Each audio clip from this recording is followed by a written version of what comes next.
Hi you guys, so this is the farm that I was talking about when I was down on the rail grade, and I believe, if I'm not mistaken, I think just under the pivot alone there's 80 acres here. And you guys, as you can see, the ground here is fairly soft still. Look, it's not frozen. Even though it's been cold, the ground here is really not frozen too bad, especially for ground that's been farmed. And I want you guys to know I called Kirk and he gave me permission to be on this property. I've worked this farm for him for a few years before. And he's aware of what's happened out here. And he's told me search the property as much as you want. Just make sure you shut the gate on the way out. And you guys, there's cows in here, so don't come in here looking for anything. Stay off this property. But this is a property, you guys, now it's just Dan and I right now. And there's no possible way we can search this property by ourselves. It's big. It's 80 acres alone, I believe, under this pivot, plus everything else that's fenced in. But I want you guys to see, and I would ask that if someone has cadaver dogs, get a hold of me. There's some areas out here that need to be searched while it's warm enough to do so. Even though the temperatures have been down, it gets warm enough during the day, especially on sunny days where the ground is still not frozen. And that's something that a lot of people don't know about this area. Now, when you have areas that are north sides that are not exposed to the sun, they're frozen. So, for example, in the washes, the sides that are not exposed to the sunshine would definitely be froze at this time. It looks like this place is full of a lot of Russian thistle right now. You guys, I've seen triticale chest deep in here more than once. So anyone thinks that this land out here can't be farmed and that Dillon's Green where it couldn't be farmed, that's not true. There's things you can do out here. Adding an acid and vinegar solution to the ground will drive the salt out of it. If you have brash water, you can put that water in a pond, and I mean thousands of gallons, let it settle,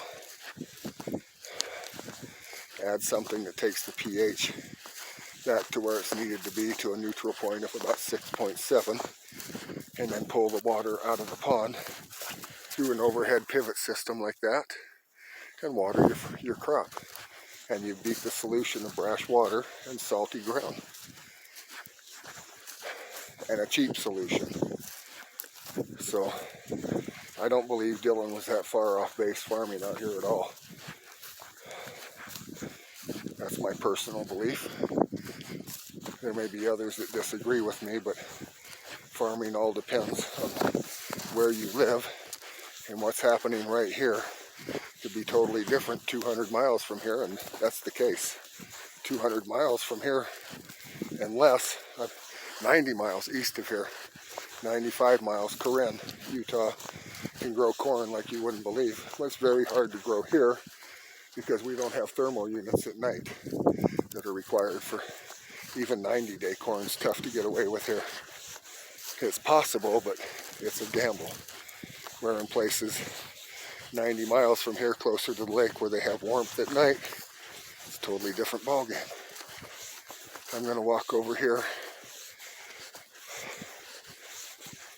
to this turbine pump. How this works, you guys, is this is where a well's at. Pulls the water up and out of the aquifer, and there's probably an underground feeder line that goes to that pivot point right there. That's the start of it. It goes to that, up that pivot point and through the pipes and then down each individual sprinkler. That's a very efficient way of watering. Saves a lot of water and spreads it perfect without getting stuck. The things you have to watch for is soaking one spot too long here because of the clay content, and you get that pivot stuck, and it can be a pain in the ass to unstuck it. That's for sure. A good thing to do is you run that pivot a few times dry and get the tracks down, pack it, and there's guys that actually bring in gravel with their pickup truck or with a backhoe and shovel it down in each tire track. Those run on tires each down, store them there. Has 2 tires on it with, they'll look like all-terrain tires. And they do get stuck. They're electric driven. There's a place for the cows to water. So, you guys, this property really needs to be searched. The owner has given me permission to do it, but it's not something that 2 people can do. I mean, we need to have people hand to hand and walk through this. Look at it, you can see what I mean. The thistle is waist high in here. And probably at the time Dylan went missing, this thistle probably was not this tall in here. But now, as you can see, it's pretty tall. I'm 6'5", and it's up to my waist easily in here. And this stuff's no fun to walk through. It's no joke. You better be prepared. I'll just show you guys. I can feel it. And I'm wearing military field pants. Harper's used to this thistle. She knows all about it. She'll get her way out of here.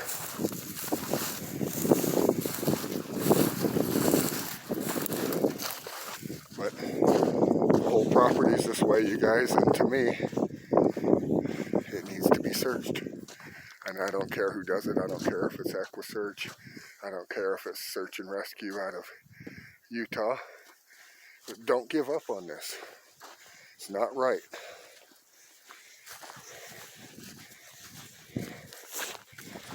And Dylan's got to be somewhere.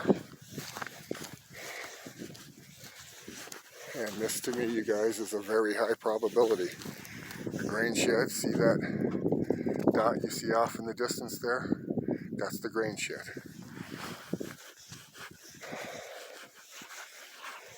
So, Harper's been on this farm quite a bit when she was young.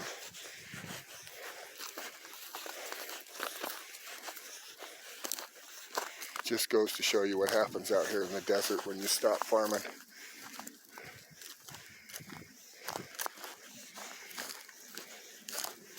And Kurt, if you watch this video, thank you very much for giving us permission to do this. My heart goes out to you, and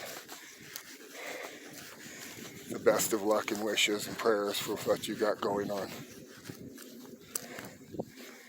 From our family to yours. Okay, you guys, I'm going to stop and take a broad panorama of this, and I'll try to move slow.